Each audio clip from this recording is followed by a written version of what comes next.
Our democracy is built on the principle that we are free to believe and say what we wish.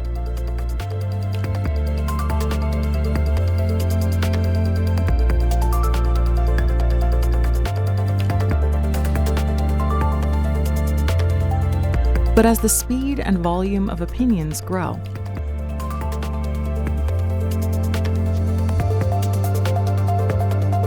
comprehensive contextual data is increasingly harder to come by.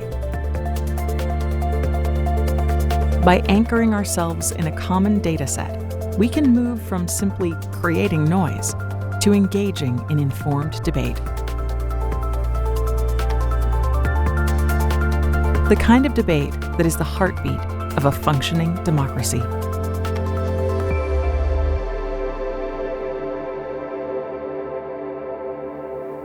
Good morning. I'm Christine Heenan here with USAFacts, a nonpartisan, nonprofit initiative bringing citizens impartial, easy-to-understand facts about our government. Welcome to our first ever America's Shareholder meeting. Today's tax day, the day millions of us are finishing up our returns and mailing them off to the government, either along with a check or expecting to get one back. How much money comes into the government? Where do those dollars get spent? And what do we, the taxpayers, get for those trillions of dollars? USAFacts was created to help answer those questions and do so anchored in numbers, not adjectives or opinions or hyperbole. The goal of USAFacts is to give you the numbers and let each of you, this country's shareholders, draw your own conclusions about the state of our nation. There's no one better to guide us through the numbers than USAFacts founder and former Microsoft CEO Steve Ballmer. If you've got questions for Steve, please post them on our Facebook event page or post them directly into the webcast window on your screen. If you're participating by phone, send them to us on Twitter or email us at info@usafacts.org. Now, to walk us through our nation in numbers, Steve Ballmer.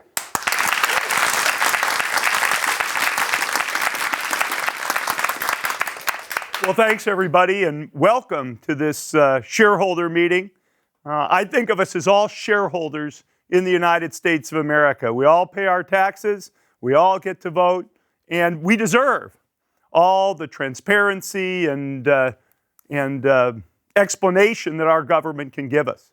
We live in a crazy, crazy world right now of alternate facts and fake news, and it's not possible to really understand in that world where our government is and with what you want to make decisions. We turn to numbers. What happened in the past? There's no argument about numbers. They are what they are. People can argue about forecasts, but numbers have the advantage of being nonpartisan. They're not saying that's extremely large or extremely small. You can look at the numbers and make your own decisions about what's happened and how you feel about what's happened by looking at real, authentic government data about the past. Now, as business person, we chose to package this in a business format. Every public company in the United States is required to file a document with the Securities Exchange Commission known as a 10-K. These 10-Ks have to give you a comprehensive look at the company.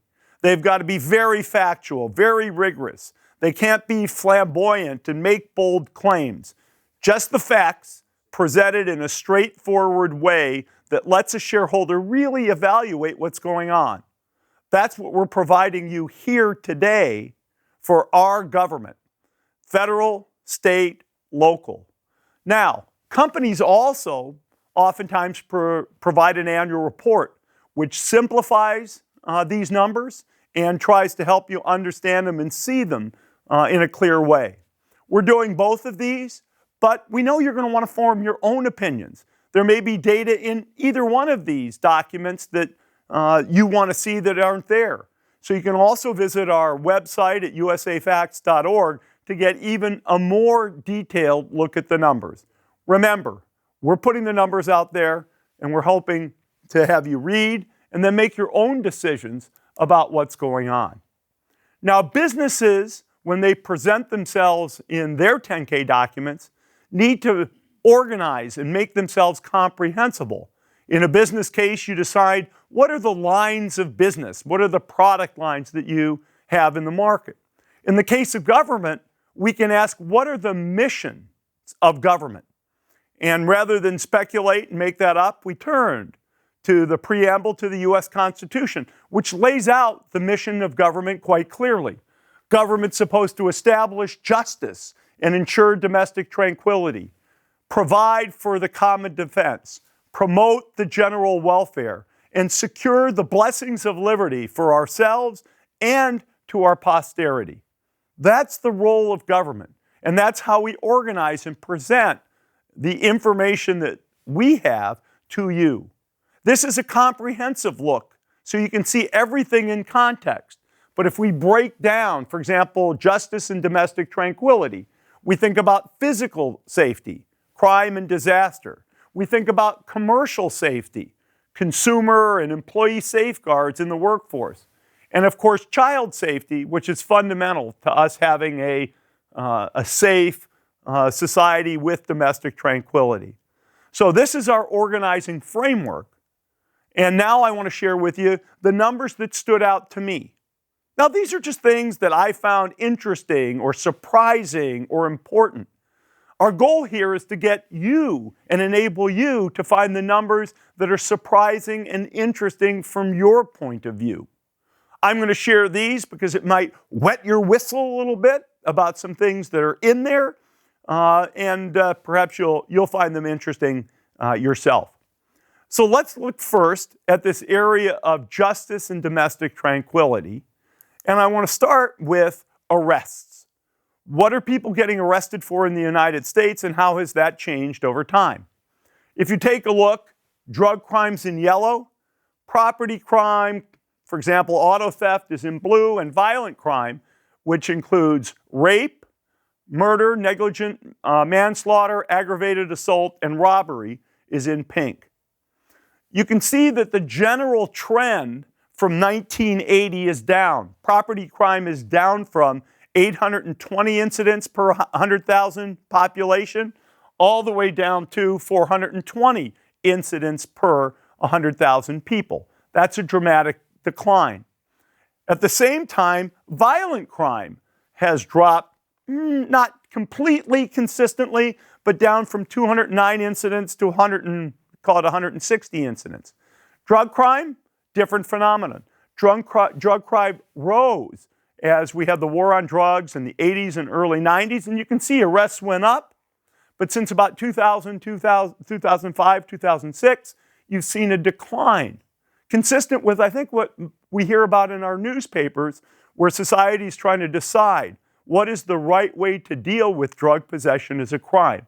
Is it to arrest and incarcerate, or is it to deal with that in other ways? If we turn now to incarceration, that is who is in prison in the United States, we've seen an explosion in the number of people who are in prison, from 222 people per 100,000 all the way up to 677 people per 100,000. If you look at the shape of that, certainly a big increase came from that rise in drug arrests and drug crime, although we've seen a tailing down again in the number of people in prison as drug arrests have abated. Today, almost half, 49% of everybody in prison is there for violent crime, those heinous offenses that I described earlier.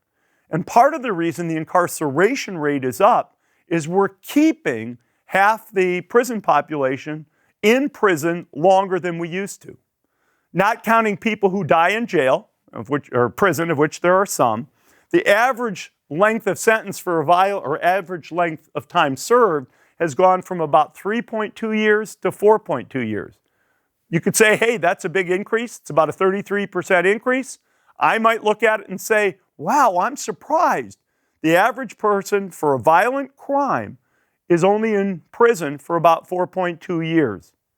It's interesting, very interesting to think about, in my opinion. If those numbers, if people were serving even longer time, of course, that would drive up incarceration rates even further. And again, there's a lot of discussion in the news about how many people in prison and should we have fewer people in our prisons. Let's turn now to providing for the common defense.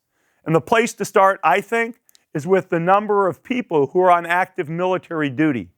Since 1980, when we had about 2 million people, we've seen a rise and then really a fall to about 1.3 million people today.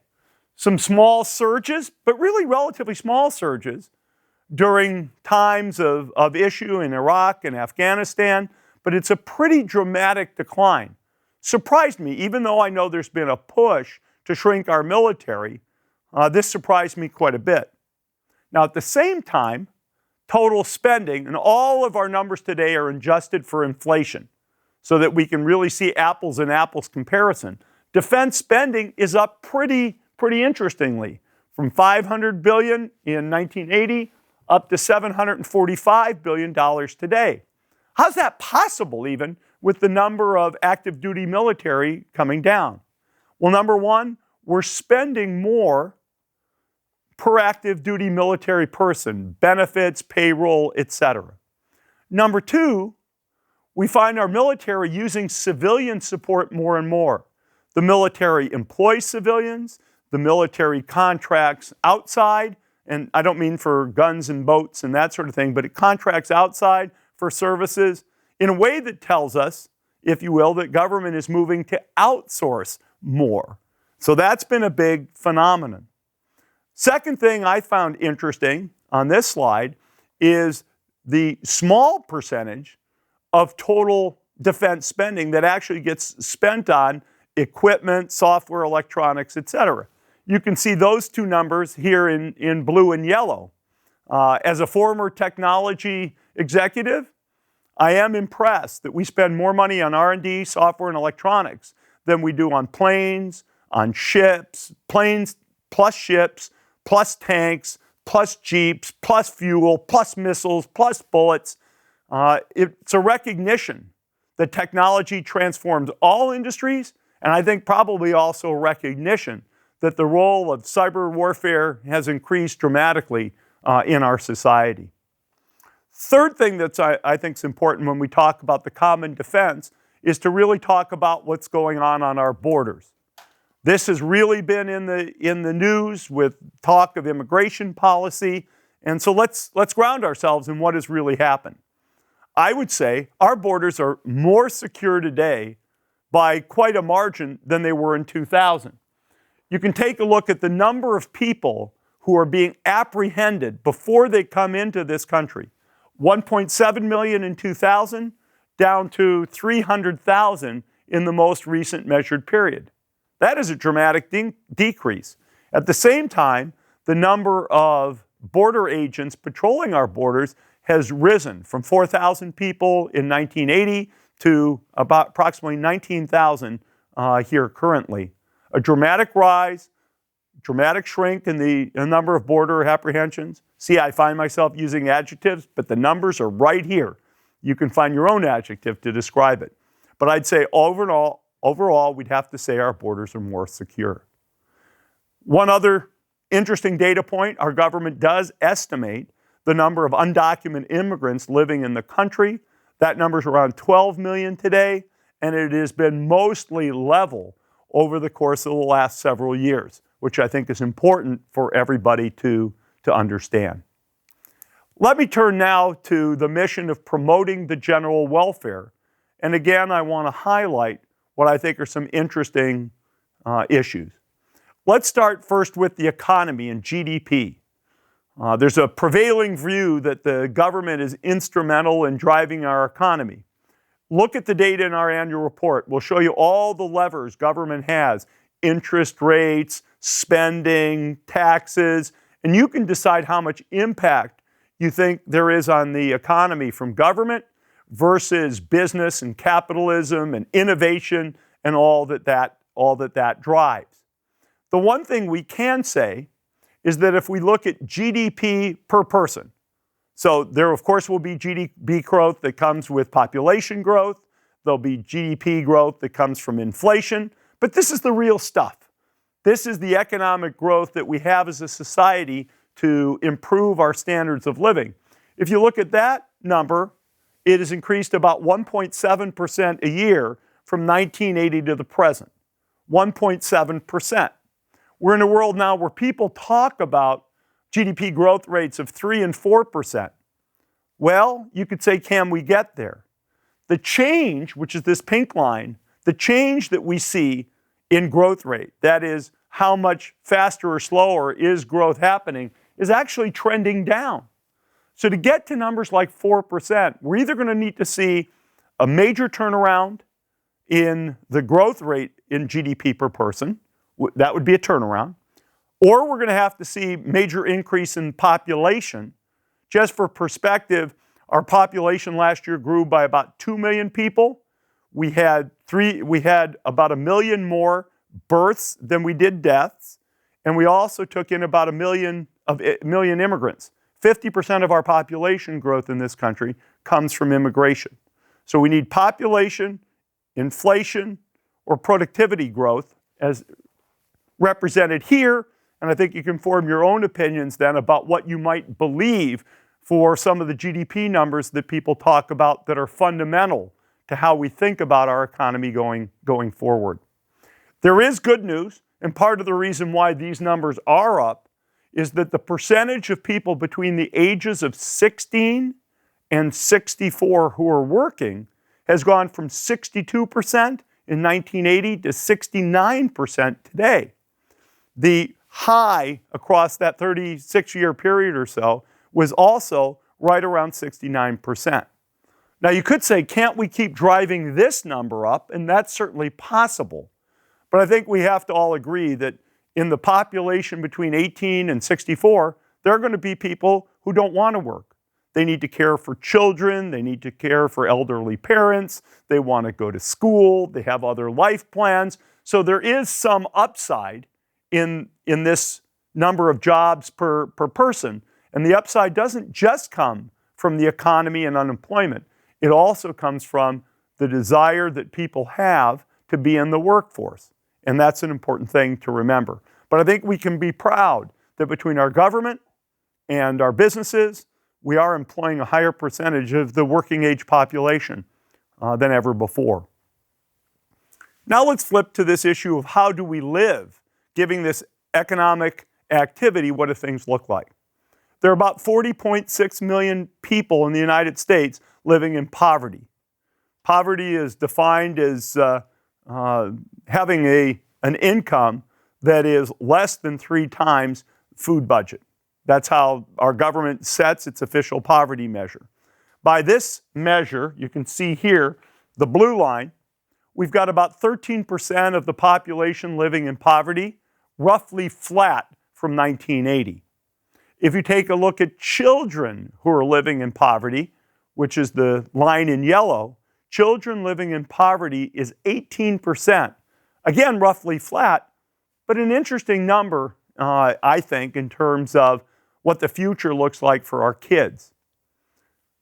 In a way that I think we can all appreciate, the percentage of seniors, people over 65 in poverty, has come down from 15% to 9%, as some of the transfer programs, Social Security, Medicare, have added more value, have brought in, if you will, more income to this population as people have saved more money. It's an important change. That's the picture of poverty. Now let's understand, in a sense, how we get there. What money do people make? What taxes does the government charge?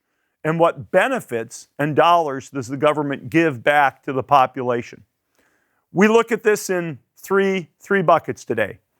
The poorest 20% of families by income, the middle 20% of families by income, and the highest 20% of families by income.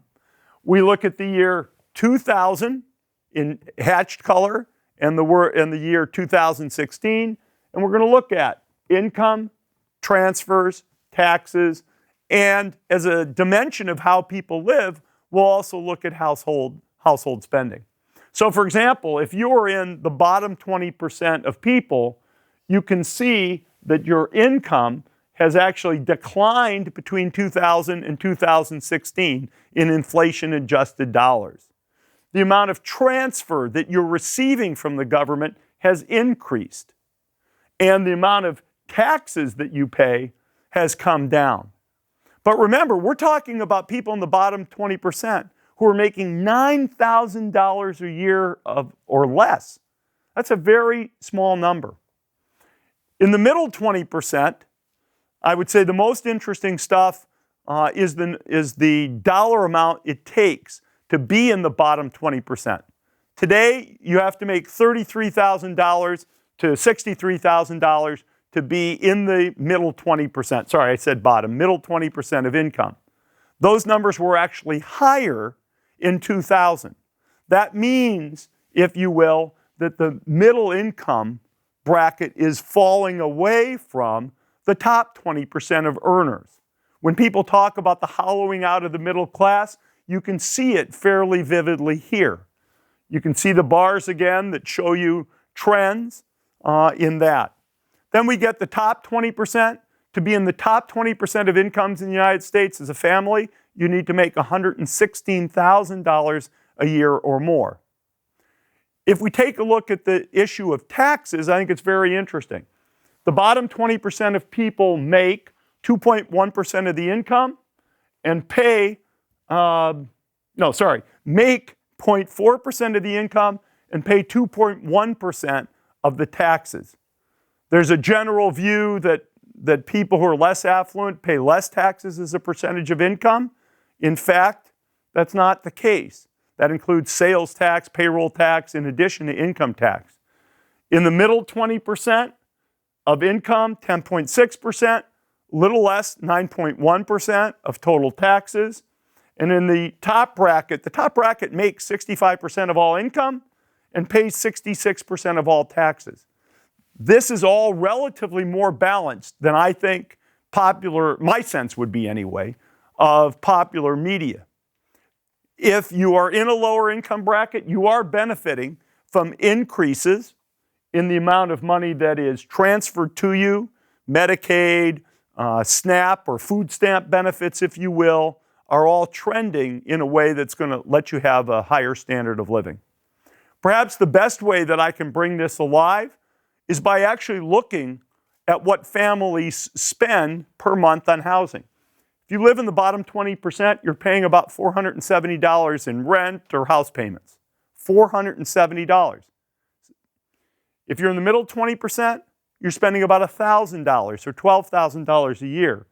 And if you're in the top 20%, you're spending something closer to $30,000 a year. I don't think it's hard to let our minds roam over that and understand the environment in which people are living varies very dramatically between our lowest income, 20% of the population, and the 20% at the higher end, if you will. Let's take a look at another aspect of general welfare, and that's health. How healthy are we? Well, first of all, what do we spend? There's been an increase from about $3,000 all the way up to $9,500 per person, inflation adjusted, in spending on health care. By any stretch, that's a very significant increase. And health spending, the amount of money we spend on our health care, is now 16% of all dollars that our economy generates. What kind of outcomes do we get for that spending? Well, first, let's talk about longevity, how long we live. Many people like to look at life expectancy. Life expectancy is a forecast of where we'll get. The average age at which people die reflects today's reality. So with all this growth in spending, in 1999, people on average died at 72.3 years old, and currently, people die at 72.9 years. With all this growth in spending, I might have expected that people would be living much longer than they are today relative to the past. Now, we have to remember obesity is up pretty dramatically. 30% of the population is obese. Diabetes is up. And thankfully, smoking rates have declined. So the connection between healthcare spending and health, to me, is worth further examination and assessment. Your assessments may be different than mine, but it's an area I would highlight for taking a look. Let's talk now about securing the blessings of liberty to ourselves and our posterity. And education's a good place to start.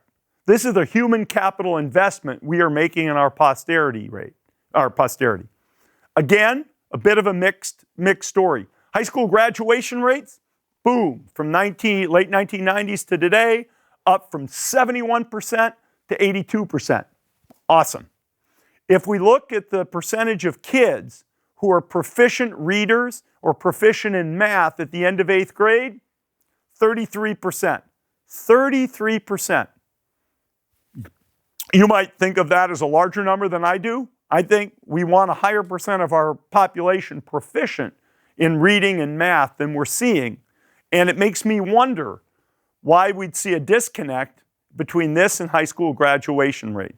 I'm no expert. I'd look for further numbers and further education, but it numerically highlights an issue to me.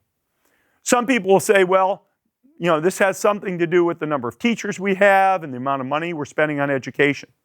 We're spending significantly higher, the numbers are in the report, dollars per student on education than we did back in 1980. And in fact, the number of teachers available to serve students has increased over this period of time from about 19 students per teacher, the opposite of the number I just gave you, to about 16 students per teacher. Our student-teacher ratios are improving, and yet our educational outcomes have made some progress, but you can ask yourself whether it's the progress you might have expected. The other thing I would say is prevailing wisdom, at least in the press, seems to be that our student-teacher ratios are getting worse when in fact they're actually improving. Another issue for our posterity has to do with the deficits that our government and our society leaves for our children. Because all of the debt that our government is accumulating, in some senses, is debt that our children will have to repay. There's only 3 ways to get after this problem. Number 1, taxes go up. Number 2, spending comes down. Of course, you can have a mix of those. And number 3, population rises, which means the number of people who are working to pay off our debt goes up. If you look at the shape of our population, it doesn't look like we're going to get much relief. The percentage of children to total population is down. The percentage of aged people who do drive spending in terms of Social Security and Medicare is up. So in a sense, probably we need to look at taxes and spending. I'm doing federal government only. State governments are mandated not to run deficits, even though they do some years. So let's start with taxes. Payroll taxes accounts for about $1.1 trillion of the almost $4 billion that the federal government spends, and $1.5 trillion of income tax. What's the solution? Do we raise payroll tax? Do we raise income tax? Payroll taxes are capped. Most of the top 20% of earners pay exactly the same amount of payroll tax as the next 20% of earners. Perhaps we ought to let that extend. Maybe we increase income tax rates. Or maybe we don't do any change to taxes. That would be a perspective that you would have to form. From a spending perspective, the thing that alarms me most is this yellow line. That's the total, what I'll refer to as fixed obligation of the government. That's paying Social Security and Medicare benefits, which people plan on in their retirement. That's paying interest on the federal debt.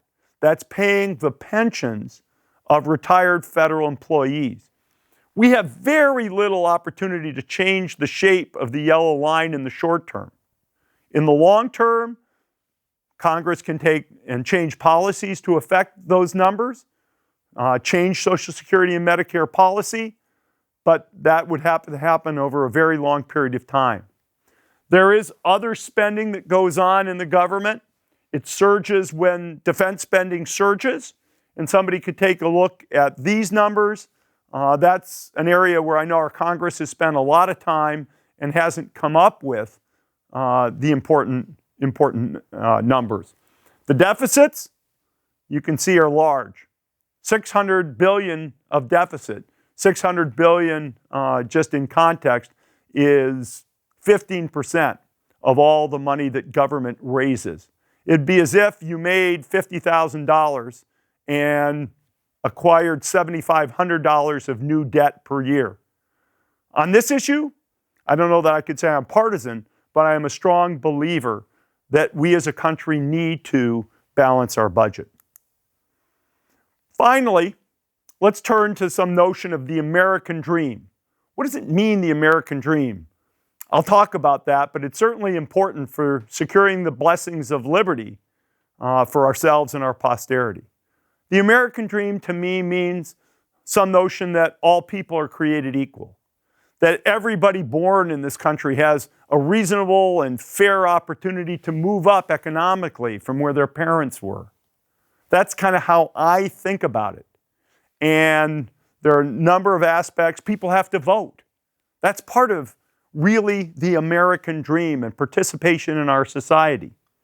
If you look at some of these numbers, yellow is for blacks in this country, green is whites, blue is Hispanics, purple is Asians. First, you can see the percentage of people by race and ethnicity that work.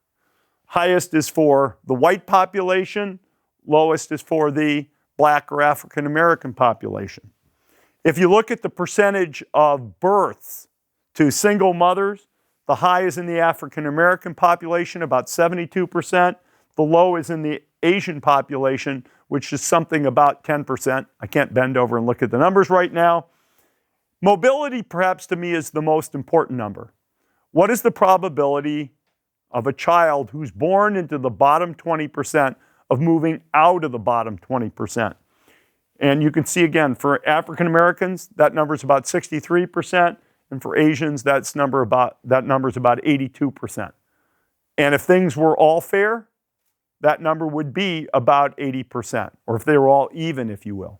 Now, people are going to have a lot of different ways they think about dealing with this issue. People are going to have their own views of what causes this issue. On the other hand, I think as a society, we all should agree that this is an important part of the American dream.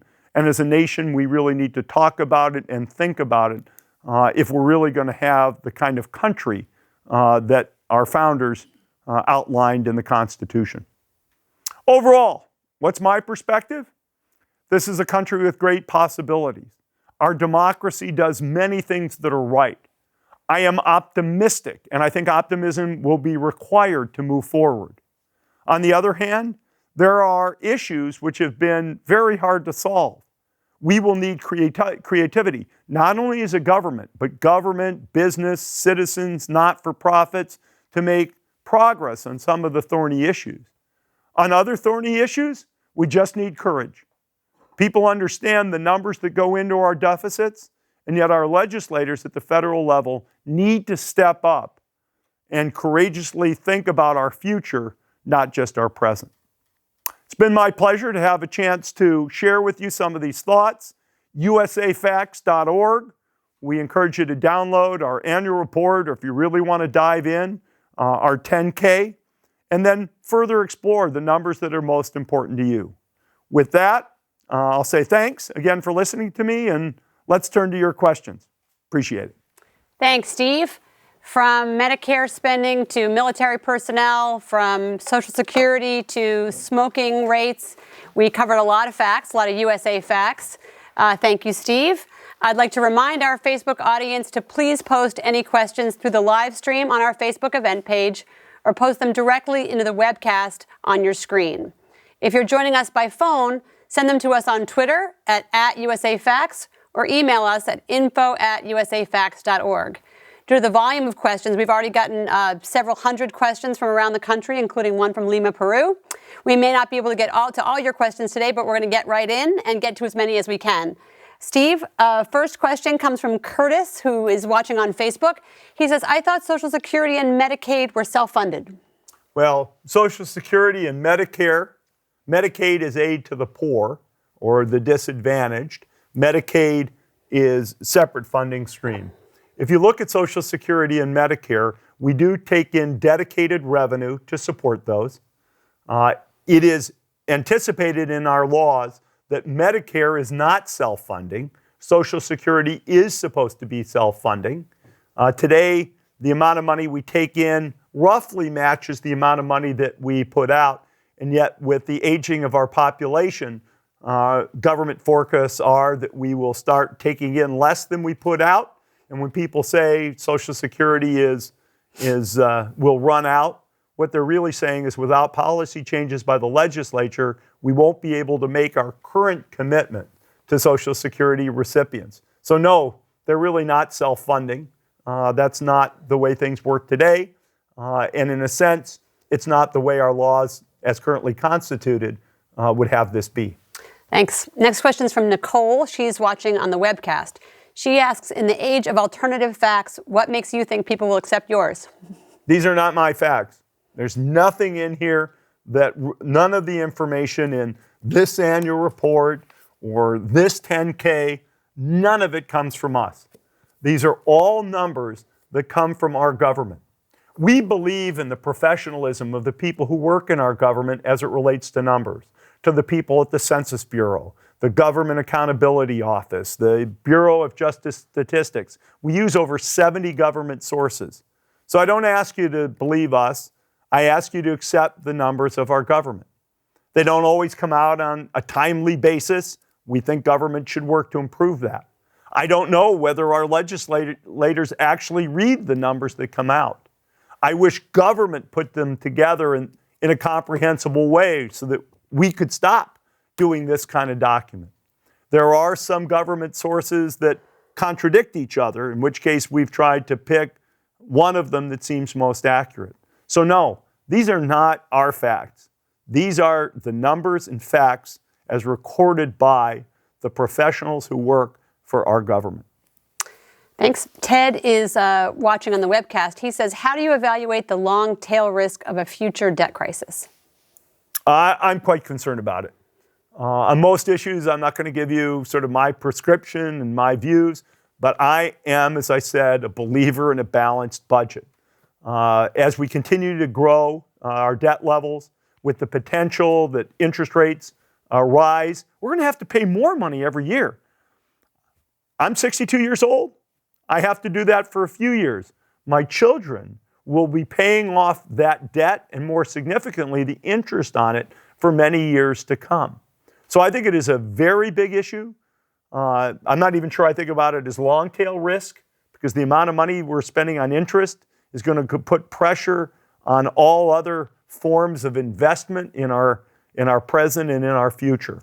So I'm very concerned about it, and I encourage Congress to take on the tough issues of both increasing taxes, in my opinion, as well as increasing spending. And just for people who are not... decreasing spending. Who are not numbers geeks, for those of us who just are more intimidated by numbers like that, explain to laymen, in layman's terms, tail risk. What is meant by tail risk?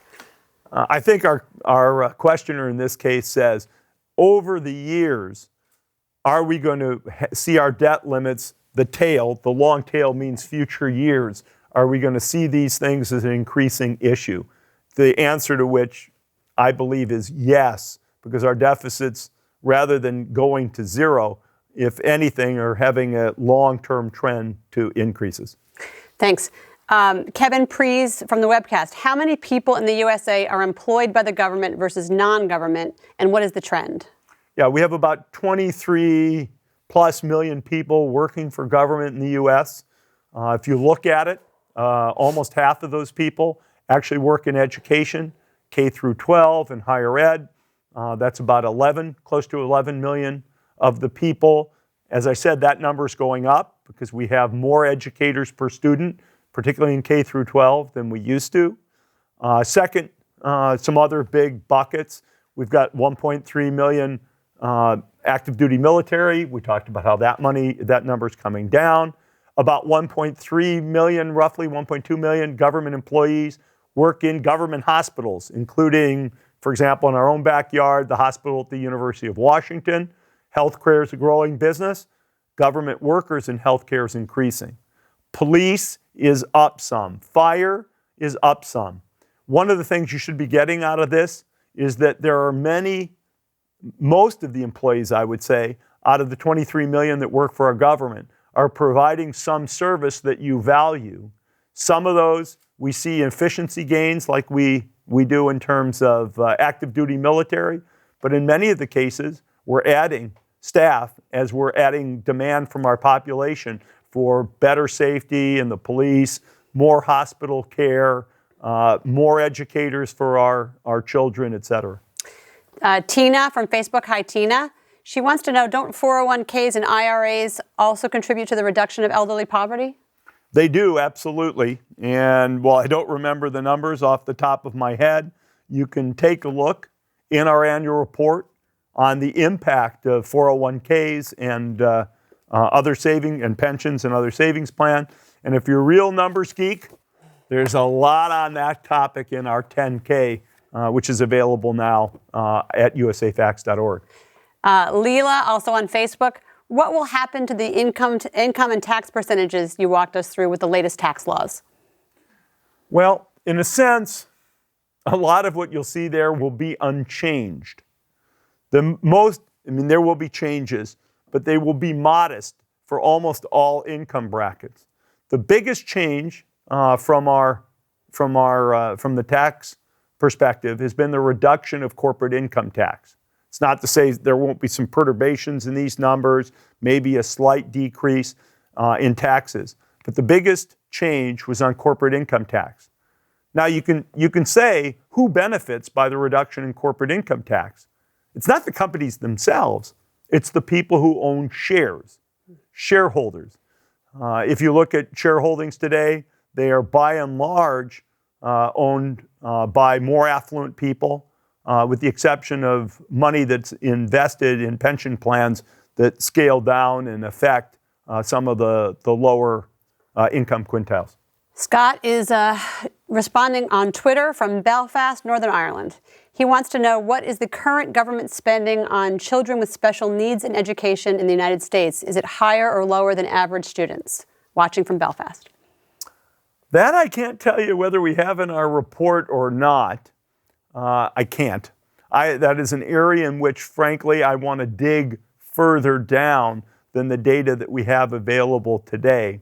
As we've seen this notion of more teachers per student, if you will, one of the questions I'd like to understand better is how much of that increase is due to more/better care of disabled kids versus teachers spending more time with the rest of the school population.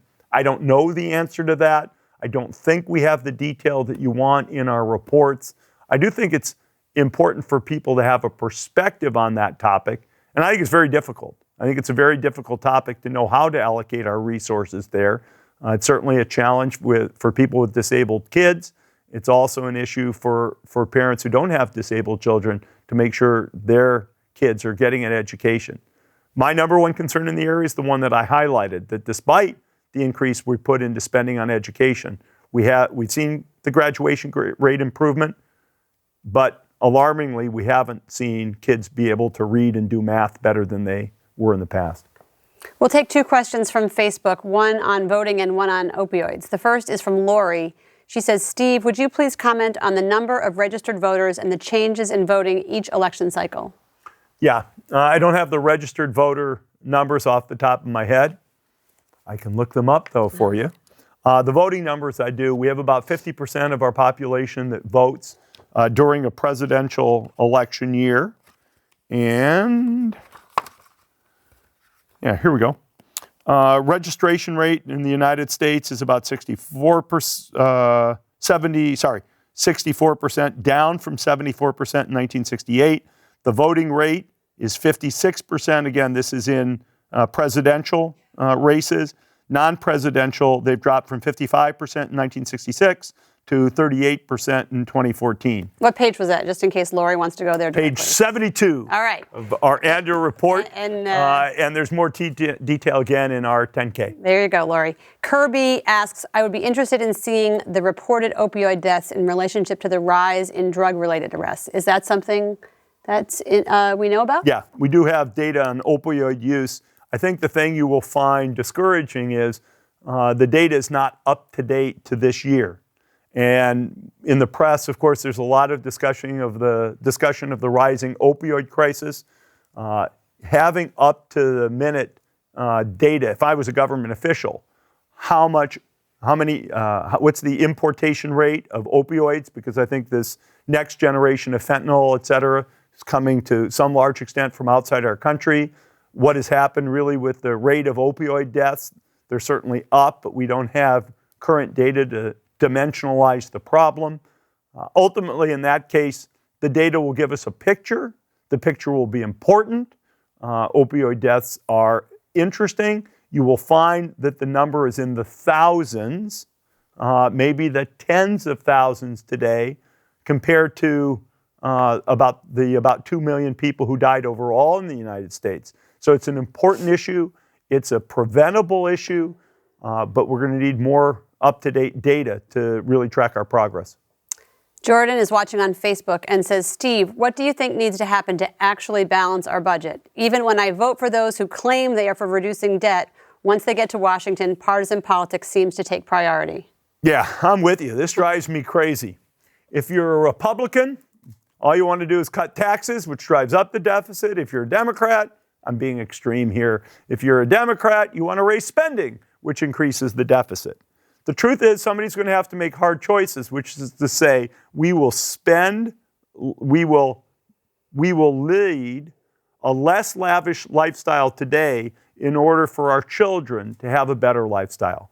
That is two things. Number one, our disposable income may come down as our taxes go up, and the spending our government does on our behalf may have to come down in a way that doesn't support us quite the way we hope if we're going to balance these budgets.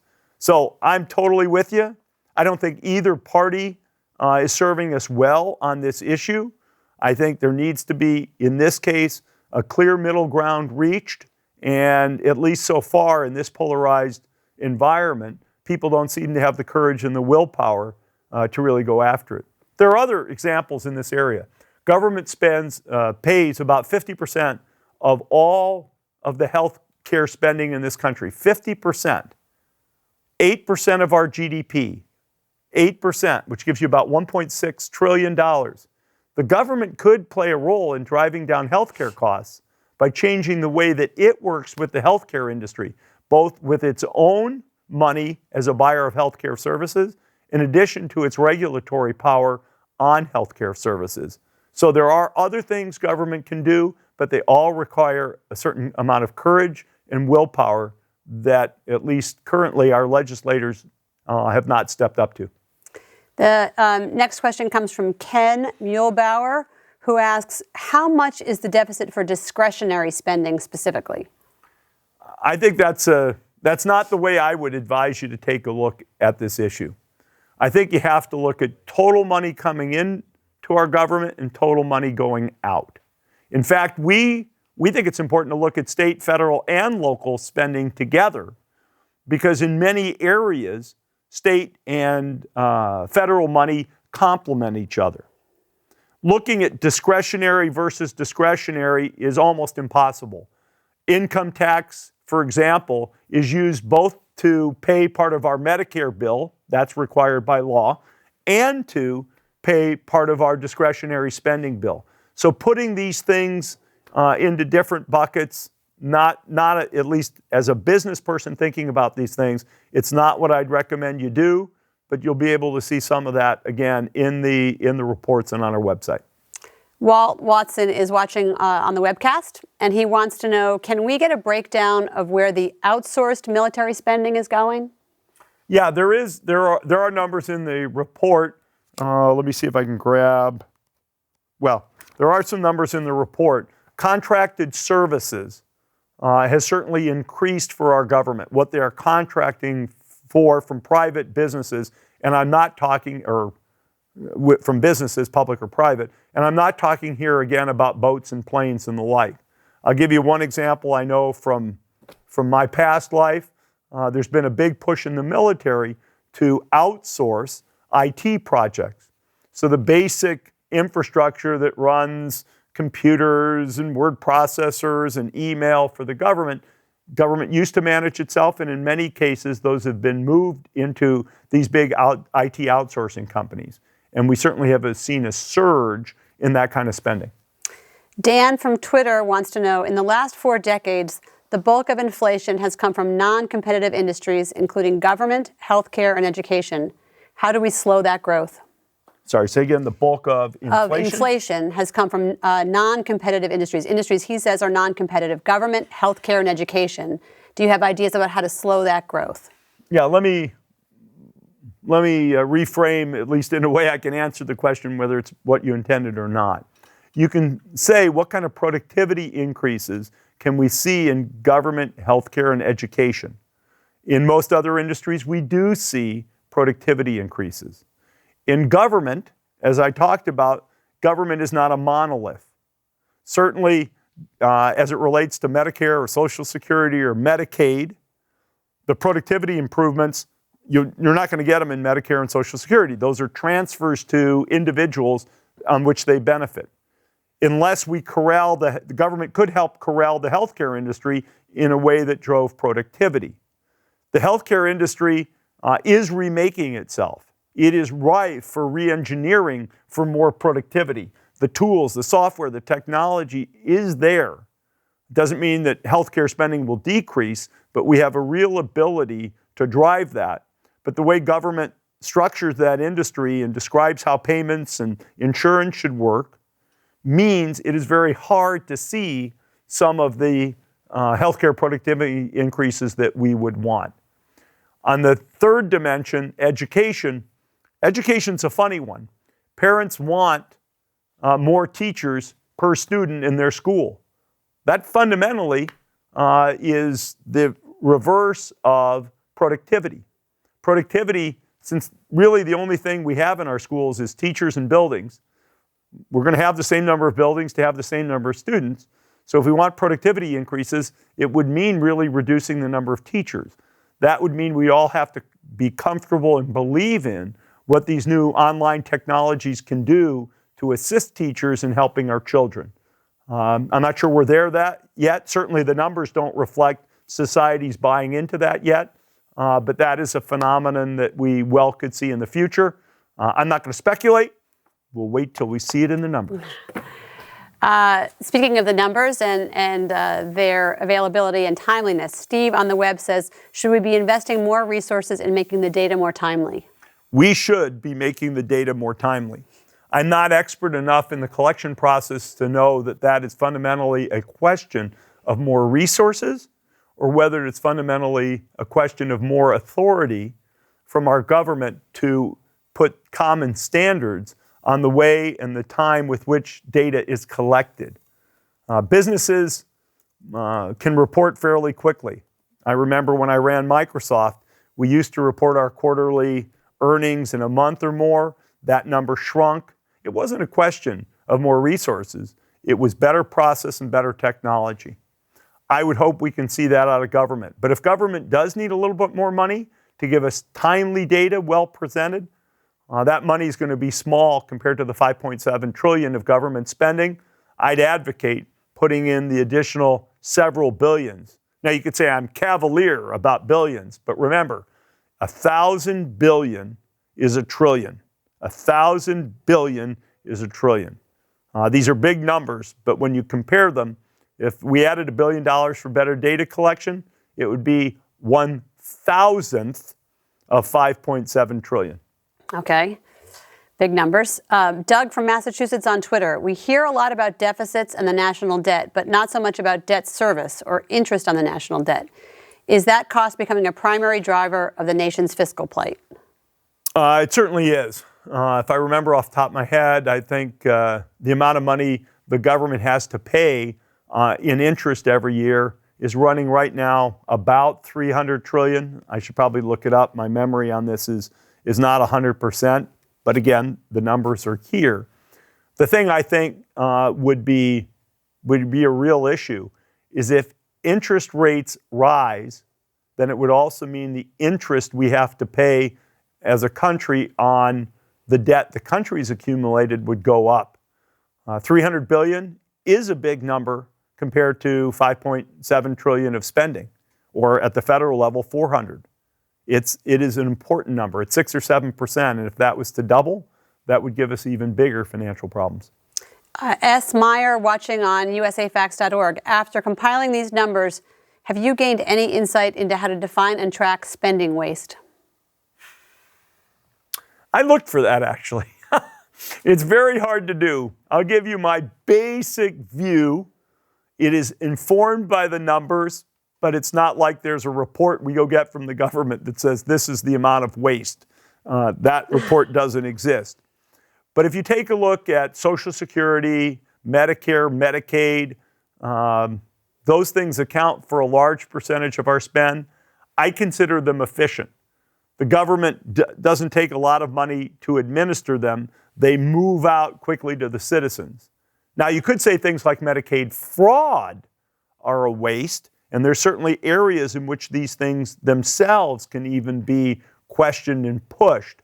I had a chance to meet with the Comptroller General of the United States, the head of the GAO, the Government Accountability Office, recently, and we talked about where all of these sort of pockets might be, at least at the federal government money, where resources are going away. And they do have some decent reports on this topic at the GAO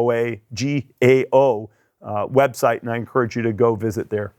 I'm going to read you these next two questions at once because they're related. Bill from the web asks, how can we get press and public officials focused on facts rather than partisan bickering? And ES from Facebook says, tuning in from Seattle, curious about the USAFacts theory of change. Is it your premise that a lack of organized information is, quote, the primary obstacle to serious, reasoned, and informed debate? If not, what role do you see USAFacts playing in addressing these deeper schisms? I do think the work we've done so far, putting numbers in an organizable, understandable form, is part of having the right kind of serious debate in our country. I do think more needs to happen.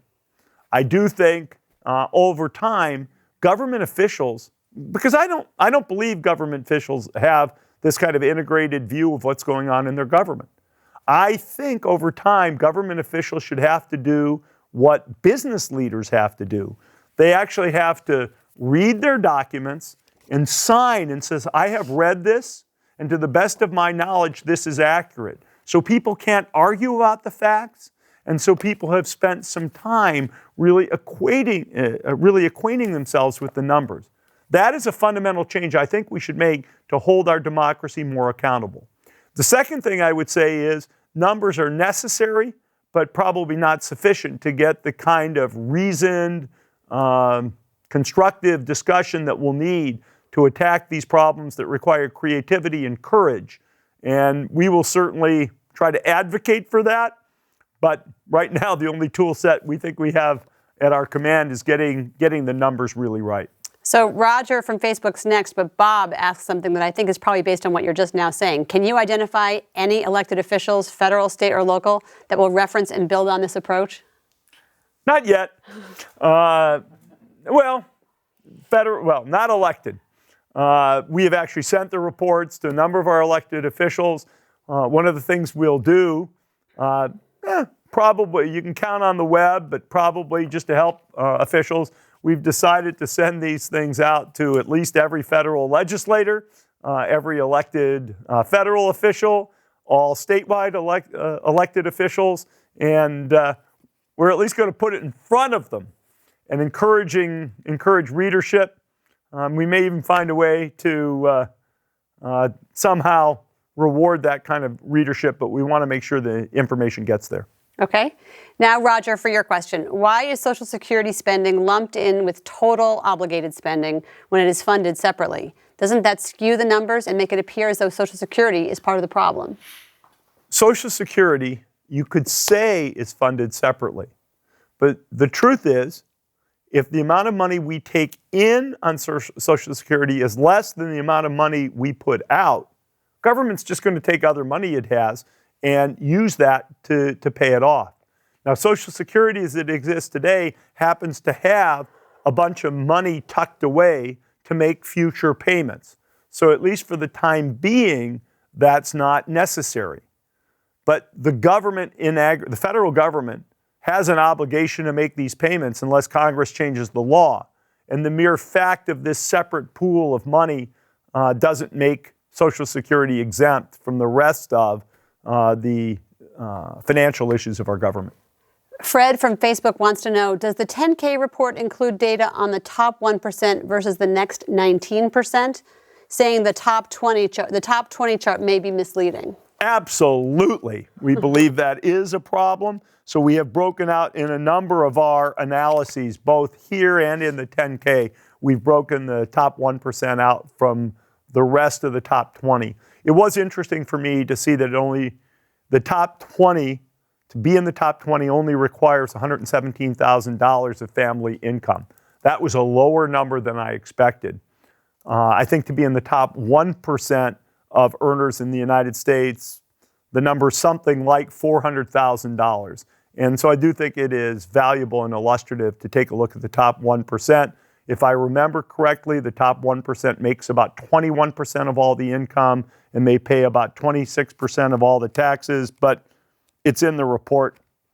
Go check it out yourself. We're going to try to get in quickly 3 last questions. Mick from Twitter is asking, in an aging world, immigration is a competitive advantage. How might we get more facts into the government consideration of immigration and its long-term economic benefit?